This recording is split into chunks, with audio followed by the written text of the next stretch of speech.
Bienvenue dans le billet d'esprit d'Audace, le média digital dédié à la croissance des PME et des ETI. Tout comprendre en quelques minutes sur la stratégie et sur les tactiques d'exécution. Je suis Camille Brodag, directeur général de Momentup, premier accélérateur privé pour les PME et pour les ETI. Pour beaucoup de dirigeants, la négociation est une seconde nature car elle fait partie de leur quotidien. Et pour certains, beaucoup peut-être, de ce qu'ils aiment. Négociation avec les syndicats, les salariés, les clients, les fournisseurs, les banquiers, les dirigeants en cas d'acquisition, etc. Comme M. Jourdain dans Le bourgeois gentilhomme de Molière, qui faisait de la prose sans le savoir, beaucoup de dirigeants adoptent des bonnes pratiques sans pour autant qu'ils les aient théorisées. Sans être des experts ou se revendiquer comme tels, nous avons pas mal lu sur cette thématique, tant des écrits d'anciens négociateurs du RAID, des écrits de l'université de droit de Harvard, qui est référent sur les thématiques de négociation, ou même des bonnes pratiques d'associations humanitaires, pour trouver et déceler des clés et des bonnes pratiques que nous allons vous partager aujourd'hui.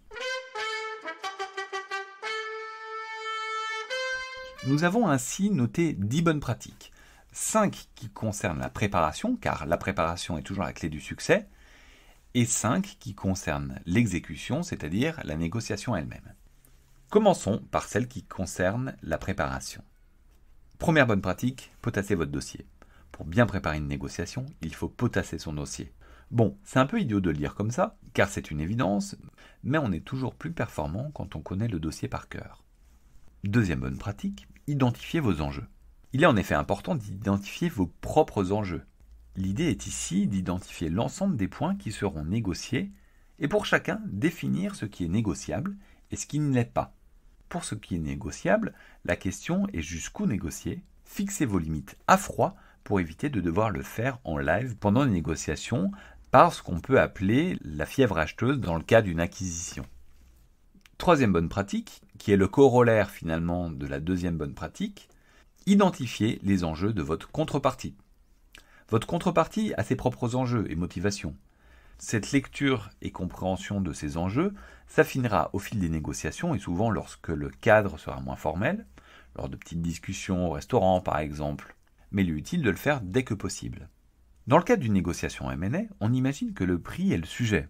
Mais en fait, il peut y avoir beaucoup d'autres sujets pour le cédant, comme par exemple le sort de ses salariés, le sort du nom de la société, le timing, la période d'accompagnement, car peut-être qu'il veut vite pouvoir vendre pour pouvoir faire le tour du monde avec son épouse, etc.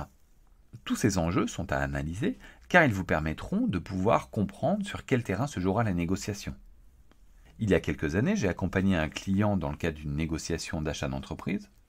Le dirigeant de la cible ne voulait vendre qu'à mon client, car pour lui, cette vente à mon client était comme un aboutissement. Les négociations ont par conséquent été beaucoup simplifiées par cette lecture. Quatrième bonne pratique, définir la meilleure stratégie de rechange. Il y a quasiment toujours une solution de rechange. La Harvard School of Law a conceptualisé le principe de la meilleure stratégie de rechange. Cela permet d'être beaucoup plus serein dans vos négociations, car si vous arrivez en négociation avec un plan B établi, vous serez beaucoup plus serein, ce qui diminuera fortement votre pression.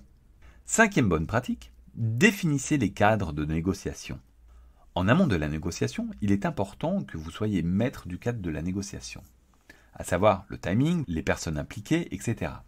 Dans certaines opérations de M&A, j'y reviens, il est intéressant d'avoir un intermédiaire qui pourra servir de fusible dans les négociations afin de vous protéger et protéger la relation que vous pourrez avoir avec le cédant.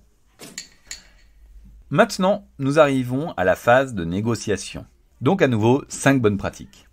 La première bonne pratique est encore une fois issue du travail de la Harvard School of Law, qui parle de créer un climat de confiance. C'est toujours plus agréable si ça se passe bien. Il ne faut pas négliger la phase de séduction dans un process de négociation, même si vous êtes le client et l'acquéreur. Il faut que la contrepartie ait très envie de vous vendre en fait. Ce type d'approche vous permet de créer un climat de confiance qui facilitera l'ensemble du process de négociation. Ce climat de confiance vous permettra aussi de pouvoir plus facilement aborder certains points touchant aux enjeux de la contrepartie. Deuxième bonne pratique, faites preuve d'empathie. L'écoute active et l'empathie sont nécessaires à la négociation. Chaque réaction, chaque mot de votre interlocuteur pourra être un indice sur ses enjeux ou un bien futur pour la suite des négociations. Il est donc important d'être à l'écoute et de reformuler ce qu'il vous dira. Aussi, l'analyse des enjeux de la contrepartie et l'empathie vous permettront de savoir jusqu'où aller. Troisième bonne pratique, dans cette période de négociation, maîtriser les biais cognitifs. Les biais cognitifs, qu'est-ce que c'est ? En psychologie, un biais cognitif est une distorsion dans le traitement d'une information qui fera dévier le traitement rationnel et logique d'une information. Deux sont à appréhender particulièrement. D'abord, le biais d'ancrage. L'ancrage désigne la faculté à se départir d'une première impression qu'on appelle l'encre. C'est un biais de jugement cognitif qui résulte de l'usage de raccourcis mentaux rapides, intuitifs et automatiques. Pour prendre un exemple concret, parce que c'était un peu fumeux, lorsqu'on achète un produit soldé, on va ancrer notre esprit sur l'ancien prix et non le prix actuel. Et on se dira qu'on fait une bonne affaire, même si dans un autre contexte, vous auriez jugé le prix trop cher.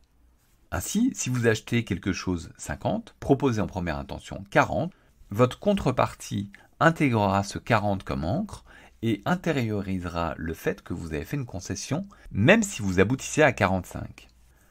Un second à connaître est le biais de cadrage. Ce biais se définit comme notre façon d'appréhender une information selon la façon dont elle nous est présentée. Les chercheurs ayant travaillé sur ce sujet expliquent qu'une viande indiquant 75% de viande maigre se vend mieux qu'une viande indiquant 25% de viande grasse, alors que c'est la même chose. Dans ce registre, on ne parle pas de plan de licenciement, mais de plan de sauvegarde de l'emploi d'ailleurs. Quatrième bonne pratique, parler en dernier. Un de mes premiers patrons m'a dit un jour « Le premier qui parle a perdu ». C'est souvent vrai. En effet, le premier qui se découvre pourrait être mieux disant que sa contrepartie. Si vous voulez faire une offre à 50 et que la contrepartie fait une offre à 40, vous gagnez 10. Et si vous êtes joueur, vous pouvez même descendre jusqu'à 35. Dernière bonne pratique, fixer les prochaines échéances. Il faut en effet bien ancrer l'état des négociations en matérialisant l'ensemble des points sur lesquels vous êtes tombé d'accord, avec un mail, un courrier ou quelque chose marquant votre accord mutuel. Même s'il n'est pas juridique, elle sera probablement à l'étape d'après. Il faut également, dans ce compte-rendu, fixer les prochaines échéances. Cette partie parfois négligée permet d'éviter de revenir sur des choses qui ont été déjà actées dans le cadre des négociations.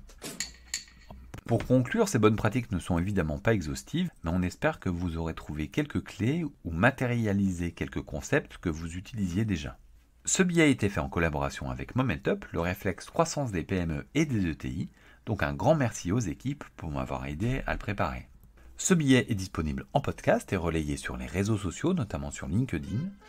S'il vous a plu, n'hésitez pas à vous abonner, le noter sur les différentes plateformes de diffusion, en parler autour de vous, le partager si vous pensez qu'il peut intéresser un de vos contacts, et nous laisser des messages et suggestions. À la semaine prochaine!